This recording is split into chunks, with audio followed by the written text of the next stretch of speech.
মাথায় নিয়ে ঝড় বৃষ্টি হচ্ছে, তার মধ্যে আপনারা প্রচারে বেরিয়েছেন, কিরকম সাড়া পাচ্ছেন, কেমন জনসংযোগ হচ্ছে? আপনারাই বলতে পারবেন কিরকম সাড়া, আপনারা তো নিজেরাই দেখছেন।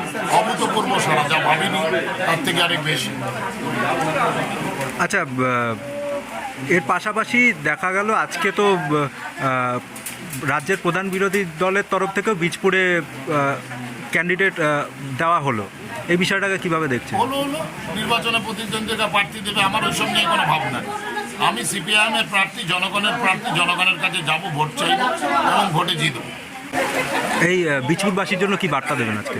বীজপুরবাসীর জন্য বার্তা হচ্ছে যে এমপ্লয়মেন্ট, স্কুলগুলোর পুনরুজ্জীবন, অর্থাৎ কাজ, শিক্ষার পুনরুজ্জীবন, প্রতি বছর এসএসসিতে নিয়োগ, মিউনিসিপ্যালিটি, কলেজ, সিভিক, পুলিশ সহ বিভিন্ন সরকারি দপ্তরে যারা দীর্ঘদিন ধরে অস্থায়ী কাজের সঙ্গে আছে, চুক্তিভিত্তিক আছে, অল্প বয়সী বাচ্চা ছেলে যাদের মমতা ব্যানার্জির সরকারে কোনো ভবিষ্যৎ নেই, আগামী 5 বছরেও যদি আছে কোনো ভবিষ্যৎ হবে না, তাদের দিশা দেব আমরা, নতুন কাজ সৃষ্টি করব।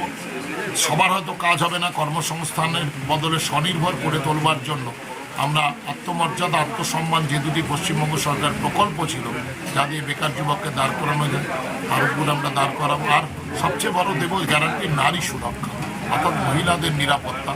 কোনো মাকে বা বোনকে বাইরে থেকে বেরোতে গিয়ে যাতে অভয়ের কথা মনে পড়ে আতঙ্কিত না হয়, পার্ক স্ট্রিট কামদুনি যাতে কথা ভেবে তাকে শিহরিত না হয়। কালবৈশাখীর পরিবেশ, উপরে আকাশে বিদ্যুৎ চমকাচ্ছে, তার মধ্যে আপনারা প্রতিনিয়ত প্রার্থী প্রচারে বেরোচ্ছেন, কি মনে হচ্ছে জনসংযোগে কীরকম সাড়া? খুব ভালো সাড়া। আর প্রতিকূলতাকে জয় করে লড়াই জেতার আনন্দটাই আলাদা।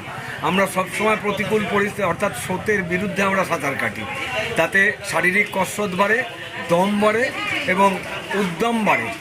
স্বাভাবিক ক্ষেত্রে কালবৈশাখী আমাদের আটকাতে পারে নাকি? আজকে বীজপুরের বিরোধী দলেরও প্রার্থী অ্যানাউন্স হয়েছে, সুদীপ্ত দাস, সেই বিষয়ে কি বলবেন? ওটা বিজেপির ক্যান্ডিডেট, বিজেপি বলবে, বিজেপি ঠিক করবে। আমাদের কাছে বিজেপিও যা, তৃণমূলও তা, সবাই তাই।